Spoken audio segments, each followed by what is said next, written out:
What is up, guys? Welcome back to another AskJT number 11. Here with my son, Sirius Black here. Come on, Sirius. I know you want to come up, Papa. I know you want to cuddle. Holy cannoli, this puppy is just the most neediest puppy. AskJT number 11, we're here. If you're new to this channel, new to the series, I take your questions from the past week or two, and I do a Q&A. And yeah, that's pretty much the gist of it. If you want to leave a question for me for next week's or whenever I come around to AskJT number 12, like I was just saying, I try to do it every week or two. Just leave the question with hashtag AskJT, and I will get to it if, it's a good question or if I haven't answered it before. This can be anything military related, about my college, motorcycle, whatever.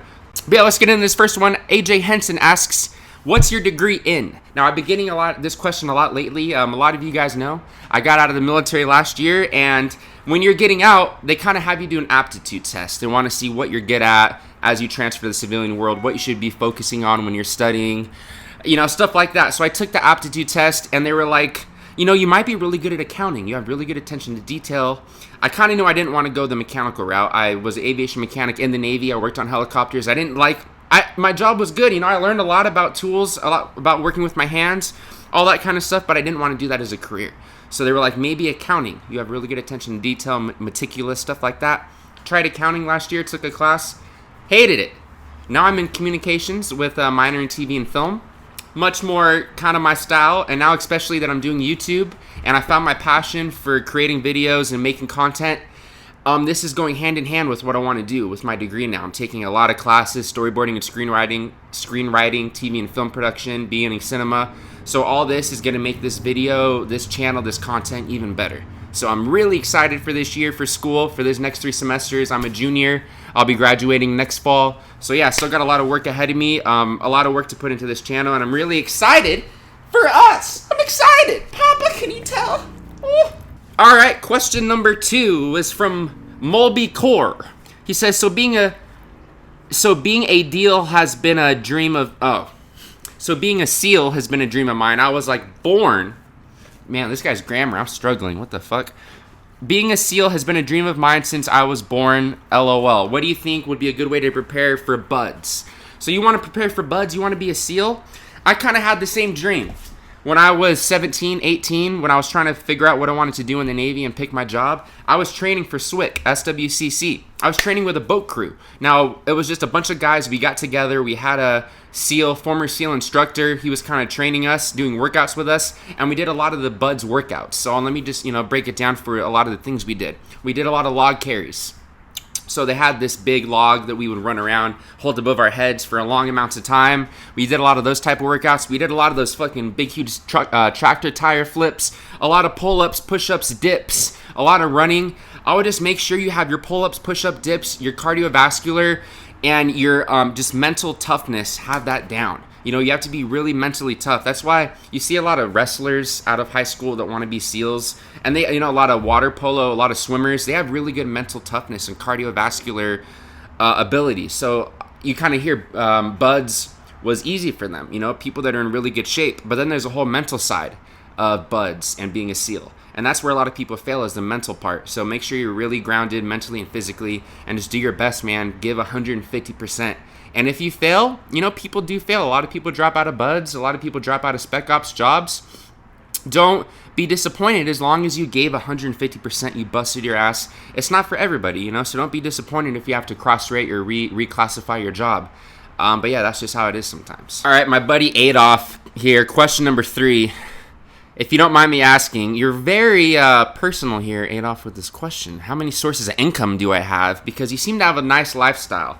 Obviously your parents didn't teach you. You do not ask people about religion, about income and where they make their money, and you don't talk about politics at the dinner table. Those mainly 3 things. But, I will answer this question kind of briefly. I'm not going to get into the nitty-gritty until you break down my fucking investments in my retirement and my income streams and all that stuff. But to be successful, I will tell you this, to be successful in the civilian world after the military, you do need to have multiple streams of income. You do need to have backup plan after backup plan, because you get comfortable being in the military, being in the Navy. That was my first job. That was my first career. I was, 18 when I joined, got out when I was 23. That's all I knew, was getting my paychecks on the 1st and 15th. Everything being provided for me, from the food to the clothing to the shelter. I didn't have to worry about shit, to the insurance. I didn't worry about anything. So when I got out at 23, now I'm 25. I've been in school for, 2 years. It's been a learning experience. That's something you guys need to prepare for. If you're joining right after high school, you need to learn how to pay your own bills, how to, get your own insurance, how to make sure you're budgeting correctly, how to make sure you're saving for retirement, how to make sure you're having, multiple streams of income coming in. So the lifestyle that you see me live, that's also something. A lot of people, like to live a flashy lifestyle, and I'm not saying that I have one. I do have a nice car, I have a nice motorcycle. I have a fiance, I have a couple pets. I live in a modest house. It's nothing too extravagant. Everything is within my means of income. And what you guys see of my daily life, or what I show you, that isn't my whole life. Obviously I try to put a lot of positive stuff out on the channel. I try to be a source of inspiration and motivation.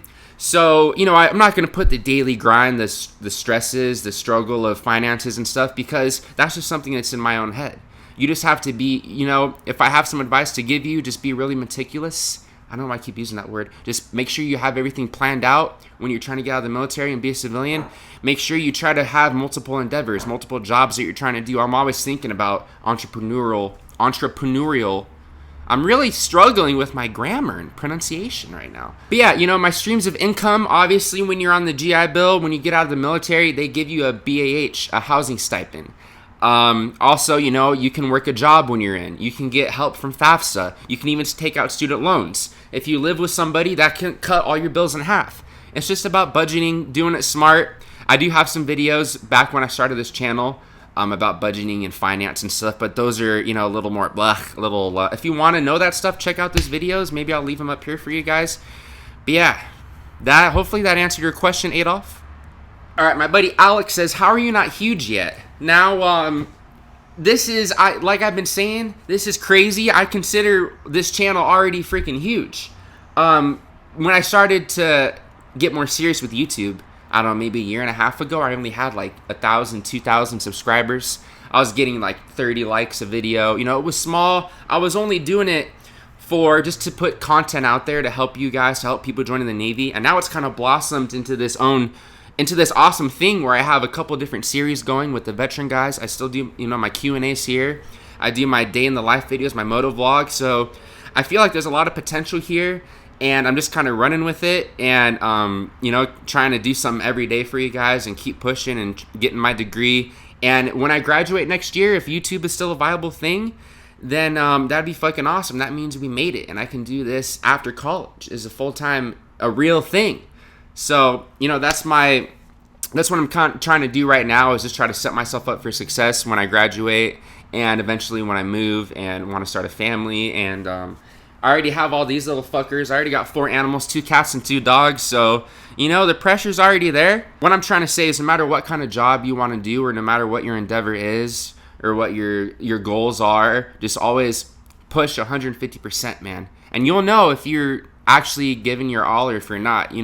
Deep inside, like, oh, okay, I'm kind of half-assed it that day. But yeah, just every day, don't complain. Don't let people hear you complain, and good things will come. I kind of went out on a random tangent there, but...